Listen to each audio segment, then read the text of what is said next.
podcasts, I've been talking a lot about Pinocchio and the meaning behind that story. It's very powerful. That if you go down into the depths of hell and are swallowed by a beast while you're there, inside that beast will be your father. It's an old story. Perhaps the oldest there is. It's a remarkable fictional work. I mean, it's certainly no Magnum P.I., but what the bloody hell is, and if you think about that for long enough, you realize nothing. But there's one children's fairy tale that, at least in my estimation, is as powerful as Pinocchio. It's a story. A toy story, if you will, as it is quite literally a story about toys. That's its title. It's a very apt title. It is quite possibly a perfect title, and I haven't come to that conclusion lightly. Like almost every work of fiction in written history, there is an archetypal hero who, when the call to adventure taps him on the shoulder, man, you better believe he answers. He learns the true power of friendship. He surrounds himself with toys that want what's best for him, and in turn he wants what's best for them.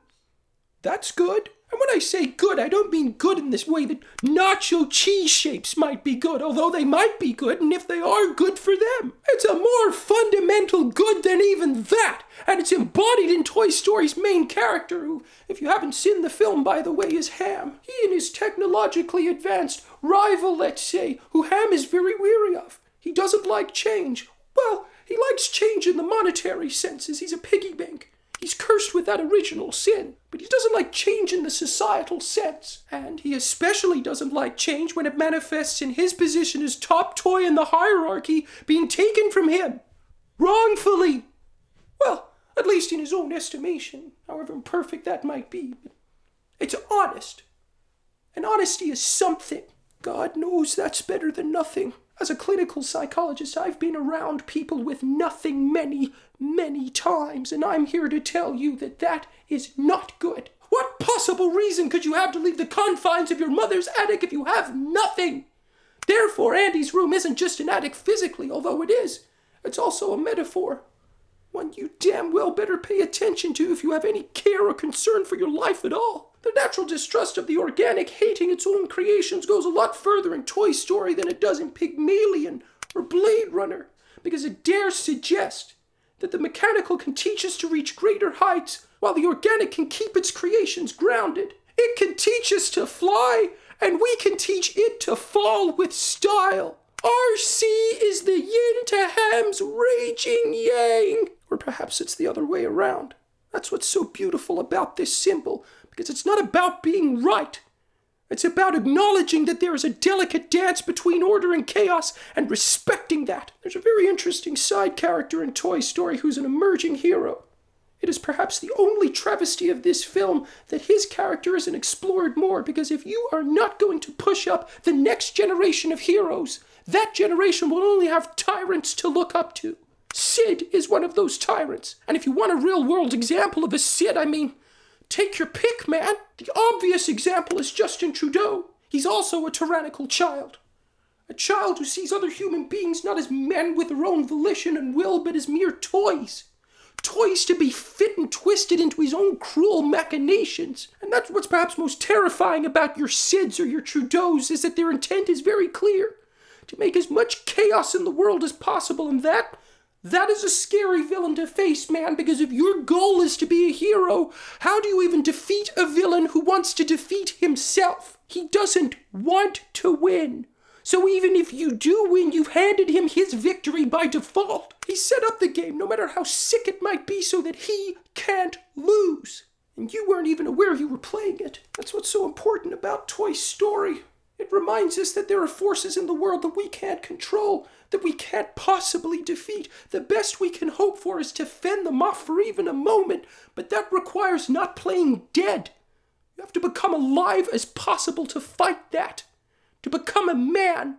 And that is exactly what the pterodactyl doll does. The other thing I'd like to talk to you about tonight, and after that I fear I might be too tired to continue, but it is perhaps the most powerful scene in one of the most powerful films ever made. The claw.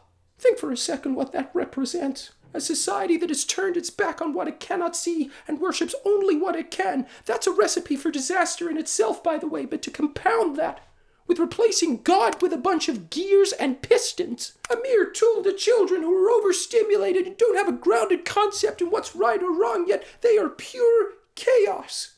The devil, the claw being a horrifyingly obedient demon to these little green men who decides who will stay and who will go. That is the power of life and death. In this little glass box, that claw is God. That is a portrayal of hell that puts Dante's Inferno to shame. Everyone in this universe speaks the same, thinks the same, dresses the same. There is no original thought or questioning or even more wretched than that. They're defenseless. They're weak. They're weak, green little men, and it's important they are green because that represents how naive they are to the real world. But it's especially important that they're aliens because they've been alienated from their humanity.